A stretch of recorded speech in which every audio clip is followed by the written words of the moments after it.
আচ্ছা, তাহলে renal column বুঝলাম যে কর্টেক্সের অংশ যখন ভিতরের দিকে নেমে আসে মিডুলা পর্যন্ত সেটাকে রেনাল কলাম বলে, তাই তো। প্যাপিলা বুঝলাম, অনেকগুলো সম্ভব নালিকা মিলে ডাক্ট অফ বেলিনি হয় সেটা বুঝলাম। আরেকটা জিনিস এবার বুঝবো যে মাইনর ক্যালিক্স আর মেজর ক্যালিক্স, এই জিনিসগুলো একটু বুঝবো। হ্যাঁ, এই জিনিসগুলো আসলে কি? এই জিনিসগুলো রেনাল হলো গোটা বৃক্ষকে আমরা রেনাল বলি। গোটা বৃক্ষকে রেনাল, রেনাল মানে বৃক্ষ বোঝায়, রেনাল মানে বৃক্ষ বোঝায়। হ্যাঁ, আচ্ছা, এখন দেখো যে এখানে আমরা একটু দেখব একটা বিষয়, সেটা হলো যে ওই যে ক্যালিক্স গুলো, সেই ক্যালিক্স গুলো আসলে কিভাবে থাকে। হ্যাঁ, ক্যালিক্স গুলো মূলত যে আমরা যদি আরেকটা ছবি আঁকি ছোট করে, আরেকটা ধরো ছবি আঁকলাম, এখানে এরকম তোমার একটা অংশ যে যেটা আর কি আগে আছে,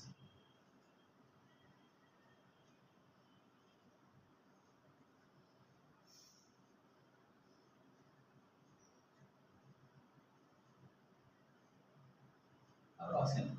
তো এখন হয় কি, এইখান থেকে তোমার একটা অংশ ধরো নেমে আসছে, এই অংশটা, তারপর আবার এখানে একটা ছোট্ট নালী হয়, তারপর আবার এখানে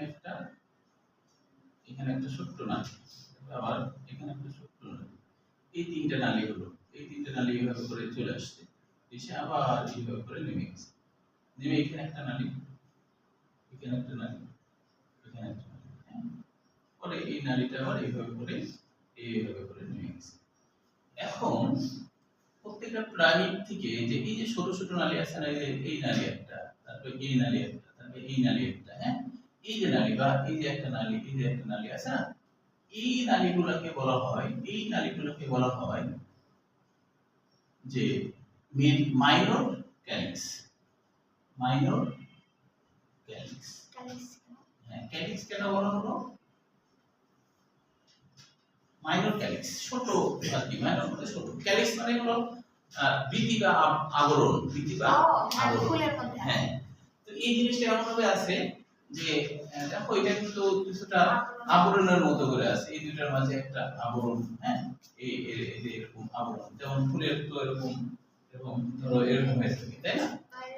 হ্যাঁ, বাইরের অংশ তো ওরকম আবরণের মতো আছে, এই জন্য এর নাম ক্যালিক্স দেওয়া হয়েছে। হ্যাঁ, এখন অনেকগুলা না, দুই থেকে তিনটা, যেমন এক দুই তিন, তিনটা, কোন জায়গায় দুইটা, তাহলে দুই থেকে তিনটা মাইনর ক্যালিক্স একীভূত হয়েছে হয়ে এই যে মেজর ক্যালিক্স। এটা কি মেজর ক্যালিক্স, এটা কি মেজর ক্যালিক্স, তাহলে এটার নাম কি মেজর ক্যালিক্স, এটার নাম কি মেজর ক্যালিক্স, এটা হলো মেজর ক্যালিক্স, এটার নাম হলো মেজর ক্যালিক্স। তাহলে আবার সবগুলো মেজর ক্যালিক্স মিলে এবার এই যে পেলভিস, এই জায়গাটা কি পেলভিস, এই যে বড় যে জায়গা হলো, এর নাম হলো পেলভিস, এর নাম হলো পেলভিস, এটাই হলো পেলভিস। বুঝতে পারা গেল কিনা? তো এই ছবিটা আঁকলে মনে থাকবে, নাহলে এত ভুলবা না, যে আঁকতে পারলে ভালো, নাহলে পরে ভুলে যাবে যে আসলে মাইনর ক্যালিক্স কি মেজর ক্যালিক্স কি। বইয়ের মধ্যে কিন্তু এই ক্যালিক্সের কথাগুলো বলা আছে, কিন্তু হলো আসলে ওইভাবে ছবিতে দেখাতে পারিনি। হ্যাঁ, ভালোভাবে দেখাতে পারি।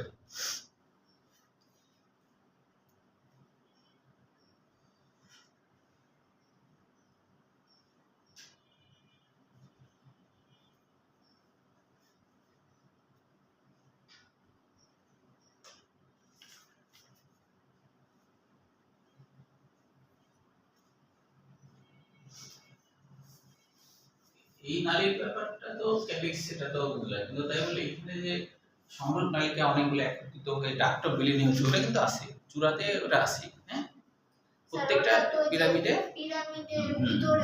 ওটা ভিতরে, ওটা ভিতরের ব্যাপার। ডাক্ট অফ বেলিনি ওটা ভিতরের ব্যাপার। হ্যাঁ, ডাক্ট অফ বেলিনিটা ভিতরের ব্যাপার, ওর সাথে মাইনর ক্যালিক্সের কোনো সম্পর্ক নাই।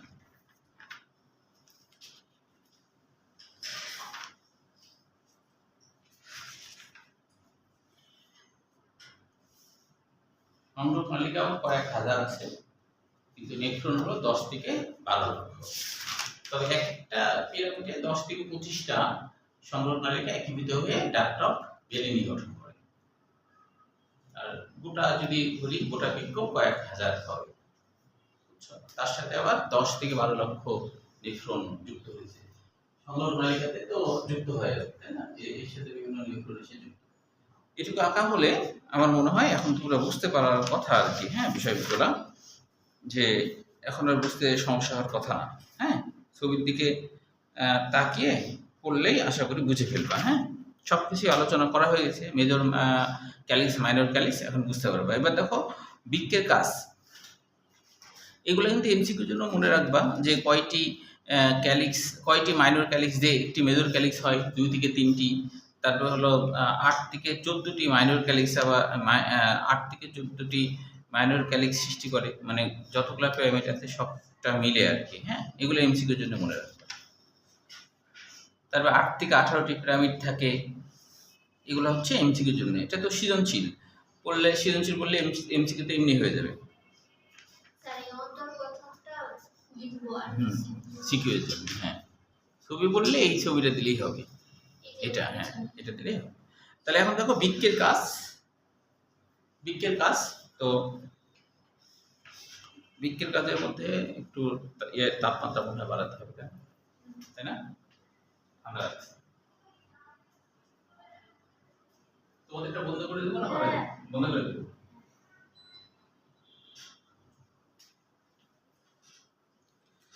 আচ্ছা, তাহলে এবার দেখো যে বৃক্কের কাজের মধ্যে না বোঝার মতো কোনো শব্দ আছে বলে মনে হয় না। হ্যাঁ, বৃক্কের কাজ, তবে গুরুত্বপূর্ণ যেগুলো এমসিকিউর জন্য আসে সেগুলা পড়বা, যেমন 4 নম্বর 5 নম্বর এগুলো এমসিকিউর জন্য আসে আর কি। হ্যাঁ, 4, 5, 7, 9, 10, 12 এগুলো এমসিকিউর জন্য আসে।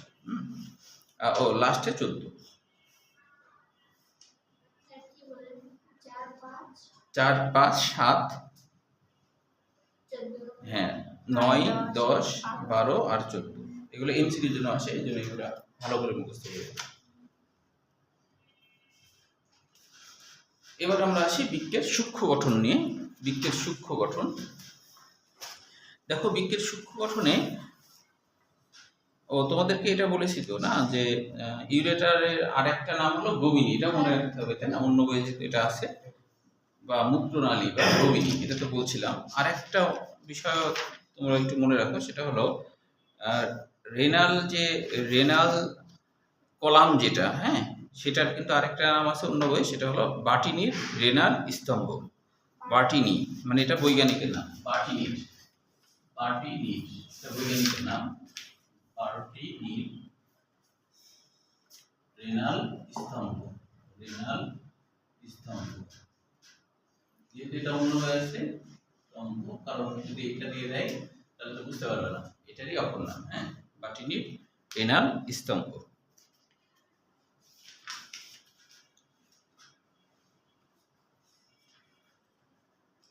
তাহলে বৃক্কের সূক্ষ্ম গঠনে দেখো, বৃক্কের সূক্ষ্ম গঠনে এখানে কিছু এমসিকিউ আছে। মানুষের প্রত্যেক বৃক্কে 10 থেকে 12 লক্ষ নিউট্রন থাকে।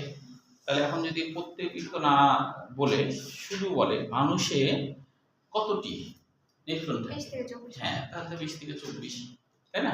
ওটা তো ধরো যদি এরকম থাকে যে মানুষের কতটি নিউট্রন থাকে, ধরো আছে 10 থেকে 12 লাখ আছে, আবার 20 থেকে 24 লাখ আছে, তাহলে তো মনে করবো যে 10 থেকে 12 লাখ, তাহলে তো হবে না, তাই না? কারণ দুইটা মানুষের বললে দুইটাই বোঝাবে। এই হিসাবগুলো অনেক সময় মনে রাখতে হয়। প্রতিটি নিউট্রন প্রায় 3 থেকে 5 সেন্টিমিটার লম্বা হয়, এটা এমসিকিউ। সম্মিলিতভাবে সকল নিউট্রনকে এক জায়গায় যদি করি তাহলে আমরা 36 কিলোমিটার বা 22.5 মাইলের বেশি লম্বা হবে। তারপরে আরেকটা এমসিকিউ, বৃক্কের মাধ্যমে প্রতি মিনিটে রক্ত থেকে 125 ঘন সেন্টিমিটার তরল পদার্থ পরিশোধিত হয়, প্রায় 99 পানি আবার রক্তে ফিরে আসে, 99% পানি আবার রক্তে ফিরে আসে। তার মানে মূত্র প্রতি মিনিটে 1 ঘন সেন্টিমিটার সৃষ্টি হয়, কারণ পানি তো আবার চলে যাচ্ছে, কিন্তু আসার সময় সব পানি সবাই আসে, কিন্তু বাকি পানি আবার রক্তে চলে যাচ্ছে। 1 ঘন সেন্টিমিটার পানি সহ প্রস্রাব তৈরি হয়, এটা বলছে। তারপরে হলো 1842 খ্রিস্টাব্দে স্যার উইলিয়াম বোমান প্রথম বৃক্কের সূক্ষ্ম গঠনের সঠিক বর্ণনা দেন। তিনি নিউট্রনকে 2টি প্রধান অংশে ভাগ করেন, যার একটার নাম হলো রেনাল কর্পাসাল এবং অপরটা হচ্ছে বৃক্কীয় নালিকা বা রেনাল টিবিউল। তাহলে এখানে মনে রাখবা রেনাল কর্পাসালের সরল একটা বাংলা অর্থ আছে, সেটা হলো রক্ত পরিশোধনকারী অঙ্গ। রেনাল কর্পাসেলের বাংলা অর্থ রক্ত পরিশোধনকারী অঙ্গ।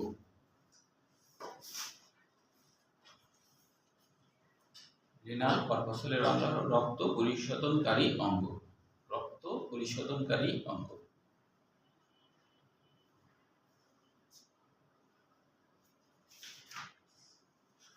রক্ত পরিশোধনকারী অঙ্গ। আচ্ছা, তো এখন আমরা আসি যে রেনাল কর্পাসাল সম্পর্কে। তাহলে নেফ্রনের অগ্রপ্রান্তকে রেনাল কর্পাসাল বলে। কোনটা আমরা একটু পরে ছবি আঁকবো। এটি বৃক্কের কর্টেক্সে অবস্থিত এবং বোমাস ক্যাপসুল ও গ্লোমেরুলাস নিয়ে গঠিত। আগে একেই নিই, তারপর আমরা আলোচনা করি, তাহলে ভালো হবে। হ্যাঁ,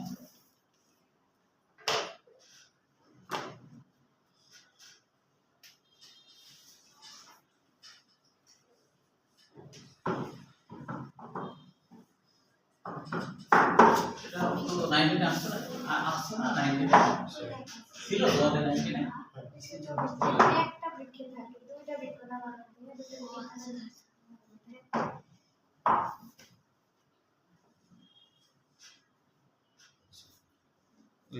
রেচনতন্ত্রের ছবিটা তো আগের ক্লাসে আলোচনা করছি, তো ওটা একটু দেখে তুমি প্র্যাকটিস করবা বাসায়। হ্যাঁ, আচ্ছা দেখো, তাহলে নেফ্রন আঁকবো। এটা খুবই সহজ ছবি, যে প্রথমে এরকম একটা দাগ দিয়ে নিয়ে এরকম করে নিয়ে তারপরে এরকম করে বেঁধে দিতে, তারপরে এইভাবে করে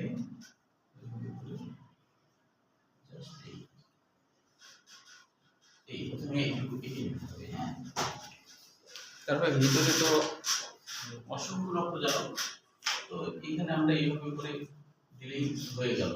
এটা দ্বারাই বোঝায় অনেক রক্তজারক।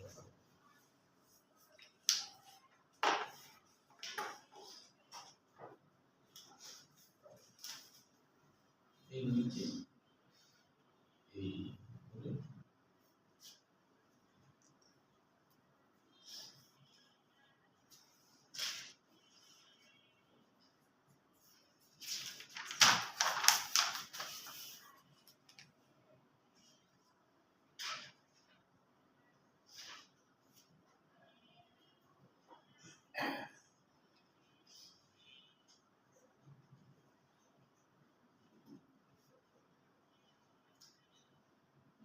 তোমরা নিজেরাই পারবা, ঠিক না? এটা আমাদের এসএসসি ছিল। হ্যাঁ, আঁকানো ছিল।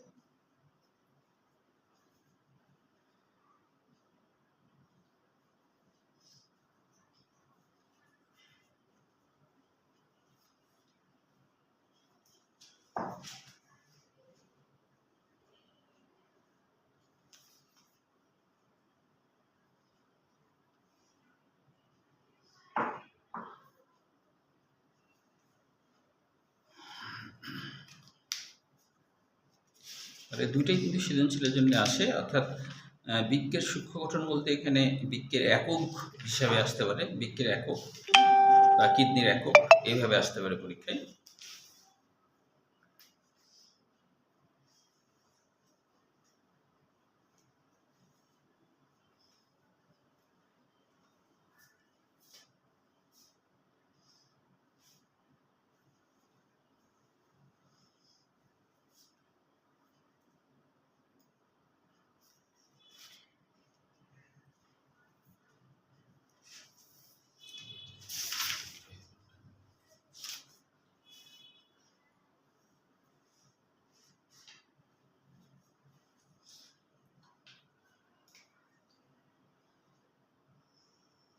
তারপরে হলো গ্লোমেরুলাস।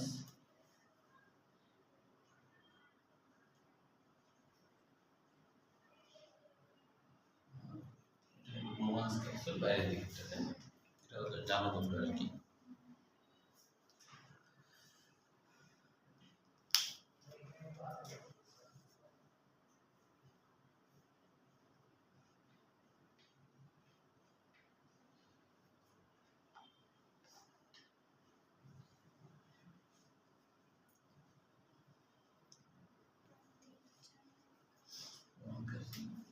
কনজিউমার এই দুটোকে একসাথে কিন্তু রেনাল কর্পাসাল, রেনাল কর্পাসাল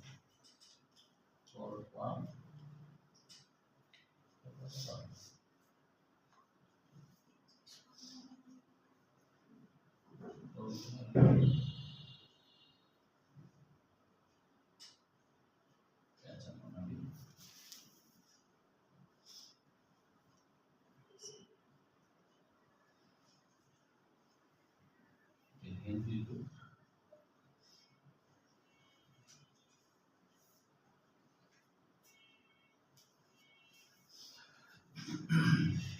দুরূহ বেদনালী বা ডিস্টার্ব বেদনালী ডিস্টার্ব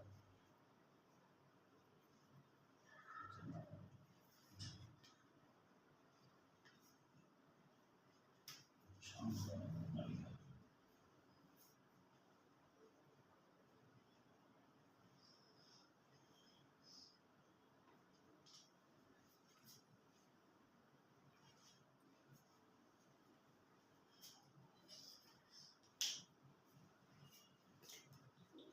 এটা হচ্ছে চিত্র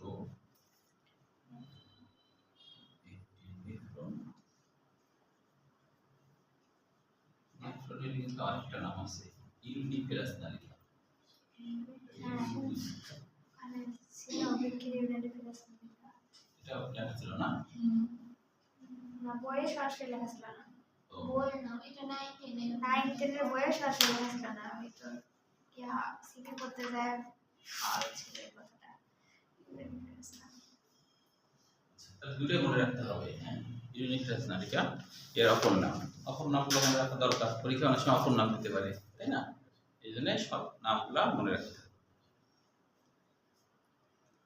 আচ্ছা, এখন দেখি তোমাদের মনে আছে কিনা যে গ্লোমেরুলাসের বাংলা অর্থ কি? অনেকে বলেছে পারবো না। না, বলেছিলাম ও ছাকনি এটা না, থাকবে না, কিন্তু মনে হয় বলেছি, আমার মনে হচ্ছে বলেছি। মানে বোমাস ক্যাপসুল এটা পেয়ালা আর মতো জানি না, তোমার মনে আছে না? বুঝতে বলি না, বলেছি। হ্যাঁ, আমার মনে হচ্ছে যে বলা ও হয়েছে। সেই যে ক্লাসে না, সেরকম না, এরা অনেক আগে। কে জানি, মনে আছে না তো। আবার বলি, হ্যাঁ, লিখে রাখো। গ্লোমেরুলাসের বাংলা অর্থ হলো সুতার পুঁতলি। ও হ্যাঁ, কবে যেন বলছিলেন। হ্যাঁ, আমি বলছি না, সুতার।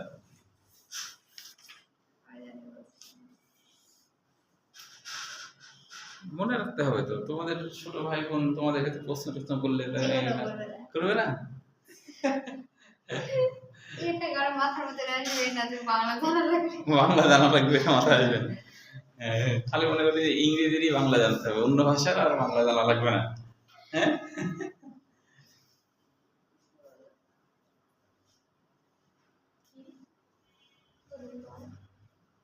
আসলে তো এখানে আমরা এটা যেভাবে দিই, আসলে তো এরকম না। ভিতরে অনেক রক্তজালক, 50 থেকে 60টা রক্তজালক পেঁচিয়ে একটা সুতার পুঁতলির মতো হয়ে থাকে, সেজন্য এর নাম হলো সুতার পুঁতলি। তাহলে বোমান্স নামকরণ হচ্ছে আসলে বিজ্ঞানীর নাম অনুযায়ী, তাই না? পেয়ালার মতো দেখতে বিজ্ঞানীর নাম, ওই বিজ্ঞানী আবিষ্কার করছে, সেজন্য নাম হলো বোমান্স ক্যাপসুল। আর এই দুইটাকে একসাথে রেনাল কার্বক্সল বলা হয়, কারণ এই জায়গাটাই কিন্তু রক্ত পরিশোধন করে, তাই এর নাম রক্ত পরিশোধনকারী অঙ্গ। রক্ত পরিশোধন বলতে এখানেই হয়, তাই কি না? এটার নাম অ্যাফারেন্ট ধমনিকা, তাই না? এখান থেকে রক্ত ঢুকে, তাই না? এখানে একটু অন্য দলে দিই, এভাবে একটু তীর চিহ্ন দিবা, এদিক দিয়ে রক্ত ঢুকতেছে, এর নাম হলো অ্যাফারেন্ট ধমনিকা। অ্যাফারেন্ট ধমনিকা, ধমনিকা, নিকা কেন? নিকা মানে খুব ছোট, তাই না? এই জন্য নিকা। আর এটা এবার কি চিহ্ন হবে? এটা বের হচ্ছে রক্ত, তাই না? বের হচ্ছে, তাই এর নাম হলো ইফারেন্ট। মনে রাখবা, প্রথমটা তাই অ্যাফারেন্ট সরিয়া যাওয়া দিয়ে করা হয়েছে, পরেরটা এক্সিট মানে কি? বের হয়ে যাওয়া, সেজন্য ইফারেন্ট। এটা মনে রাখবা, ইফারেন্ট মানে বহির্মুখী রক্তজালিকা, ইফারেন্ট। আর আরেকটার বাংলা কি? অন্তর্মুখী। এটার বাংলা কি? অন্তর্মুখী। এটার বাংলা অন্তর্মুখী রক্ত নালিকা। এটা হলো অন্তর্মুখী রক্ত নালিকা, অন্তর্মুখী রক্ত নালিকা, রক্ত নালিকা, অন্তর্মুখী রক্ত নালিকা। হ্যাঁ, আর এটার নাম কি? বহির্মুখী রক্ত নালিকা। এর নাম হলো বহির্মুখী রক্ত নালিকা, রক্ত নালিকা, বহির্মুখী রক্ত নালিকা। তাহলে মনে রাখবা, উল্টা পাল্টা যেন না হয়। ইংরেজিতে লিখলে অ্যাফারেন্ট মনে রাখবা, সরিয়া তো আগেই হয়, তাই না? আর রস্বই তো পরেই হয়, তাই না? আর আরেকটা বড় বিষয় মনে রাখতে হবে, শেষে হলো ই আছে মানে এক্সিট, এই জন্য ইফারেন্ট এভাবে মনে রাখতে হবে। এক্সিট শেষেরটা এক্সিট করছে, এই জন্য ইফারেন্ট এভাবে মনে রাখবে। তাহলে এখানে কি কি ঘটে আসলে, এই রক্তনালী যতটুকু মোটা, এর ভিতরে যে চিকন চিকন রক্তনালীটা আছে এর এত চিকন যে এখান থেকে রক্ত যখনই এর মধ্যে আসে খুবই প্রেসার ক্রিয়েট হয়, কারণ খুব চিকন, প্রচন্ড রকমের চিকন। তো বেশি চিকন হওয়ার কারণে প্রেসার ক্রিয়েট হয়, তখন ওই রক্তজালকে সূক্ষ্ম ছিদ্র থাকে, ওই ছিদ্র দিয়ে লোহিত কণিকা বের হতে পারে না, অনুচক্রিকা শ্বেত কণিকা বের হতে পারে না, ওগুলো একটু বড় বড়, হ্যাঁ, কিন্তু কিছু গ্লুকোজ এগুলো ছোট, কিছু লবণের আয়নটা এগুলো বেশি ছোট। এই ছোটখাটো জিনিসগুলা, পানির অণু ছোট, এই ছোটখাটো জিনিসগুলাই বের হয়, এবং বজ্র পদার্থ ইউরিয়া, ইউরিক অ্যাসিড, ক্রিয়েটিনিন এই সবগুলো ছোট, সাইজে ছোট। ওই জন্য আল্লাহ কি করছে, সাইজে ওদেরকে ছোট করছে। আর লোহিত কণিকা, অনুচক্রিকা শ্বেত কণিকা আমাদের দরকারি প্রোটিন গুলো এগুলো সাইজে বড় করছে, তাহলে বড়গুলো যেন বের হয়ে যেতে না পারে, বুঝা গেল কি? তো সেজন্য ছোটগুলো বের হবে। তো ছোটগুলো বের করার জন্য সেরকম ছিদ্র দেওয়া আছে, ওই ছিদ্র দিয়ে ছোটরা বের হতে পারবে, কিন্তু বড়রা বের হতে পারবে না। তাহলে দেখা যাচ্ছে যে এই প্রেসার ক্রিয়েটে রক্তের বজ্র পদার্থগুলা এই বোমাস ক্যাপসুলে চলে আসে, তাই কি না? বোমাস ক্যাপসুলে চলে আসার পর তারপরে এটা চাপের কারণে প্রক্সিমাল নালিকাতে আসে, তাই কি না? প্রক্সিমাল নালিকা থেকে হেনরি লুপে আসে, হেনরি লুপ থেকে সবসময় তো চাপ থাকেই, প্রেসার থাকে, প্রেসারে ডিস্টাল পেছননালী এইভাবে করে সংগ্রহ নালিকাতে চলে আসে। সংগ্রহ নালিকা অনেক নেফ্রনের সাথে যুক্ত হয়েছে, আর অনেকগুলো সংগ্রহ নালিকা কি করছে, ডাক্ট অফ বেলিনি তৈরি করছে, তাই না? সেটা করে পেপিলা দিয়ে পেলভিসে প্রস্রাবগুলো যাচ্ছে। তবে এখানে মনে রাখতে হবে, যাওয়ার পথে মূলত ডিস্টাল পেছননালীকে সবথেকে বেশি পূর্ণ শোষণ হয়। পূর্ণ শোষণ মানে কি, যে বের যখন হয় প্রেসারে অনেক ভালো উপাদান বের হয়ে গেছে, গ্লুকোজ বের হয়ে গেছে, লবণের আয়নটা বের হয়ে গেছে, তাই না? যদি অতিরিক্ত পানিও চলে যায়, রক্তে পানির দরকার হয়, এর আশপাশে অসংখ্য রক্তজালক আছে, হ্যাঁ, সংগ্রহ নালিকা এইগুলোতে অনেক রক্তজালক আছে। ওই রক্তজালকগুলা নির্বাচনমূলক পূর্ণ শোষণ মানে কি, নির্বাচন করবে কোনগুলা আমার রক্তে ফেরত যেতে হবে। যেমন ইউরিয়া, ইউরিক অ্যাসিড, ক্রিয়েটিনিন এগুলা তো আর নেবে না, তাই না? নির্বাচন মানে কি, যেগুলা দরকার আর কি সেগুলোকে আবার নিয়ে চলে আসবে, ঠিক না? দিয়ে রক্তের মধ্যে আবার মিশে যাবে।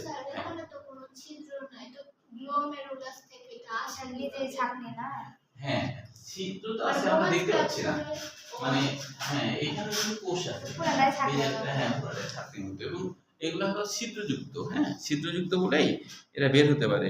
তো আমরা আসলে দেখতে পাচ্ছি না, এটা তো ওরকম ভাবে দেখা যাবে না, কিন্তু আসলে আছে আর কি, হ্যাঁ এই আর কি। তো হ্যাঁ হ্যাঁ কার্বন ডাইঅক্সাইড সমৃদ্ধ রক্ত আসে না, কার্বন ডাইঅক্সাইড সমৃদ্ধ রক্ত তো মূলত আমাদের নাক মুখ দিয়ে বের হয়ে যায়, হ্যাঁ কার্বন ডাইঅক্সাইড ইউরিয়ার সাথে অনেক সময় মিক্সড করে, রক্ত থেকে বজ্র পদার্থ নেয়, হ্যাঁ এটা হলো রক্তের থেকে বজ্র পদার্থগুলো প্রস্রাবের মাধ্যমে বের হচ্ছে। আমাদের তো নাক মুখ তো আছে, ওদিক দিয়ে তো আমাদের কার্বন ডাইঅক্সাইড বের হচ্ছে, প্রস্রাব দিয়ে বের হওয়ার তো দরকার নেই। যদি বের হওয়ার সিস্টেম না থাকতো তাহলে বের হতো, তাই না? সিস্টেম তো আছে, হ্যাঁ যেমন ঘাস ফড়িং দিয়ে তোমার হচ্ছে যে কার্বন ডাইঅক্সাইড কিন্তু ইয়া দিয়ে বের হয়, ওই যে শ্বাসনালী দিয়ে বের হয়, ওদের তো ট্রাকিয়া, ওই যে ট্রাকিয়া ওদিক দিয়ে বের হয়, কারণ ওদের তো হচ্ছে যে আমাদের মতো ওরকম নাক টাক আমাদের সিস্টেম না, তাই না? ওদের ট্রাকিয়া আছে, ওদের ট্রাকিয়া দিয়ে বের হয়, তাই না? আর আমাদের তো রক্তের মাধ্যমে বের হয়, রক্তের মাধ্যমে ওই যে হার্ট দিকে তার ফুসফুসে যায় না, পালমোনারি ধমনির মাধ্যমে, তাই না? তো এই দিক দিয়ে কার্বন ডাইঅক্সাইড বের করা উদ্দেশ্য। স্যার তাহলে এই যে এই দিক দিয়ে তো রক্ত আসবে, এই দিক দিয়ে কিসে মানে যাওয়ার দরকার? ও যেটা তো হবেই, কারণ হলো রক্ত যখন হচ্ছে আমাদের হার্ট যখন পাম্পিং করে, হ্যাঁ সংকোচন হয়, তখন রক্তের প্রেসারে এর মধ্যে কেন ঢুকছে, কারণ রক্তের মধ্যে যে বজ্র পদার্থ আছে সেই বজ্র পদার্থ বের করার জায়গা হলো বৃক্ক বা কিডনি। তো সেইখানে এমন এমন ধরনের এই যে নেফ্রন আছে, ইউরিফেরাস নালিকা, তাই না? ইউরিন ফেরাস মানে কি, বহনকারী, ইউরিন বহনকারী নালিকা সমূহ, এরাই তো ইউরিন বহনকারী নালিকা, প্রস্রাব তৈরি করে। তো এর মধ্যে রক্ত এই কারণে যায় রক্তের বজ্র পদার্থ বের করতে হবে। যেমন যদি কারো বৃক্ক নষ্ট হয়ে যায়, 3 দিনের বেশি মানুষ বাঁচে না, বৃক্ক যদি পুরোপুরি নষ্ট হয়ে যায়, ডায়ালিসিস না করা হয়। কেন? কারণ পরিশোধন করতেই হবে, রক্তের মধ্যে যে বজ্র পদার্থগুলা তৈরি হচ্ছে ওগুলাকে বের না করতে পারলে মানুষ মারা যাবে, কারণ ওই বজ্র পদার্থ থাকলে রক্তের পিএইচ এর তারতম্য ঘটবে, পিএইচ ঠিক থাকবে না, ঝামেলা হবে, হ্যাঁ তাহলে রক্তকে পরিশোধন করার যন্ত্রই তো আসলে বৃক্ক, তাই না? যে যদি পরীক্ষা আসে আমাদের এমন একটি যন্ত্র আছে যেটা আমাদের রক্ত পরিশোধন করে, তাহলে বুঝতে হবে বৃক্ক। বুঝতে পারলো কি? যদি বলে বৃক্কের সূক্ষ্মতম একক, তখন নেফ্রনের, তখন এই ছবি। আর যদি তা না বলে যদি বলে যে এমন একটা অঙ্গ আছে যা রক্ত পরিশোধন করে, তা রক্ত পরিশোধনের ব্যাপার করলে এটা হলো বৃক্কের কথাই বলতে হবে। হ্যাঁ, ভিতরে কোনটা রক্ত কিভাবে যাচ্ছে সংগ্রাহী নালিকাতে, মানে এরকম এইটাতে একটা অনেক আছে, সবগুলোতে এরকম ধমনিকা। প্রথমে তো ধমনিগুলিকে আমরা দেখছিলাম গতদিন ক্লাসে, তাই না? যে এরকম তো বৃক্কের মধ্যে কিন্তু দুটোই ঢুকে, তাই না? ধমনি ঢুকে আর বের হয় কি? বের হয় হচ্ছে শিরা, তাই না? তো এই যে ধমনিতে ঢুকলো, ধমনি ঢুকার পরে কিন্তু অসংখ্য শাখা প্রশাখা হয়েছে। শাখা প্রশাখা হয়ে যে সব হচ্ছে কার মধ্যে গেছে? শাখা প্রশাখা হয়ে হয়ে এক এক নেফ্রনের মধ্যে গেছে। তাহলে এই নেফ্রনের মধ্যে যখন একটা ধমনিকা গেছে, তখন রক্তের মধ্যে ঢুকেই রক্ত প্রেসারে এর মধ্যে দিয়ে ঢুকে এখানে শাখা প্রশাখা হয়ে গেছে 50 থেকে 60টা। প্রত্যেকটা চিকন চিকন শাখার মধ্যে প্রেসারের কারণে রক্ত ঢুকছে, ঢুকে আবার প্রেসারের কারণে রক্ত তখন বাধ্য হয়ে দিক দিয়ে বের হচ্ছে। এই দিক দিয়ে বের হওয়ার সময় তখন এখানে রক্তের বজ্রপাতগুলো এই বোমাস ক্যাপসুলে দিয়ে দিবে। বুঝতে পারছো? তো এখন হচ্ছে যে আমাদের বোমাস ক্যাপসুলের ভিতরের দিকে কিছু পোডোসাইট কোষ থাকে। এখানে যে কোষগুলো আছে এটাকে বলে পোডোসাইট কোষ। হ্যাঁ, এখানে কিছু কোষ আছে। পোডোসাইট মানে কি? এরকম ঘনবদ্যুক্ত কোষ। হ্যাঁ, অপপৃষ্ঠে এটা লেখা আছে। এদের বলে পোডোসাইট কোষ। পোডো মানে কি? পা। পোডো মানে পা। পাযুক্ত কোষ বা ঘনপদযুক্ত কোষ, একে বলা হয় পোডোসাইট কোষ। হ্যাঁ, একে বলা হয় পোডোসাইট কোষ। ঘনপদযুক্ত কোষ, এটাকে বলা হয় পোডোসাইট। হ্যাঁ, বৃক্কের সূক্ষ্ম পাইছো? হ্যাঁ, ভিতরেরটা আর কি, প্যারেন্টাল তো বাইরেরটা। এটাও কিন্তু কোষ দিয়ে গঠিত। আমরা তো এখানে ধরো কালি কলমে কালি দাগ দিয়েছি, কিন্তু আসলে তো কোষ দিয়ে, তাই না? গোটাটা কি কোষ দিয়ে গঠিত। এটার নাম প্যারেন্টাল, যেহেতু ওয়ালের দিকে বাইরের দিকে। ভিসেরাল, ভিসেরাল মানে তো অঙ্গ বোঝায়, এটা তো একটা অঙ্গ, তাই না? তো এই জন্য ভিসেরাল মানে অঙ্গ, ভিতরের মানে ভিতরের দিকের অংশ বা অঙ্গ।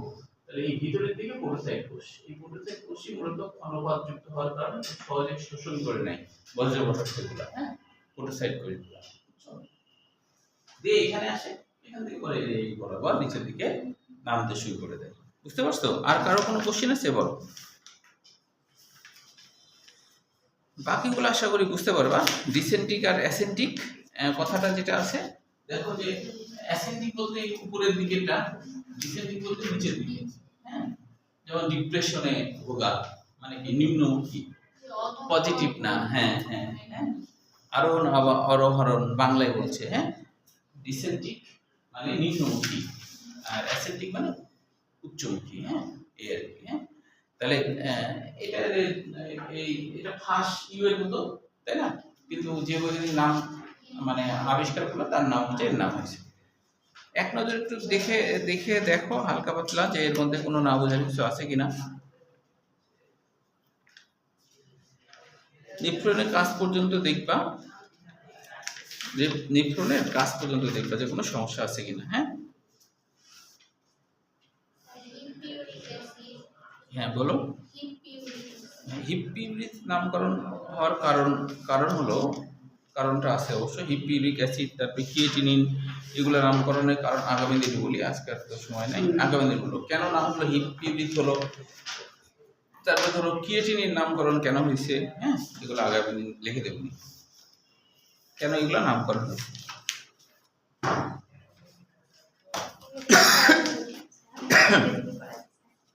আজকে তাহলে এই পর্যন্ত।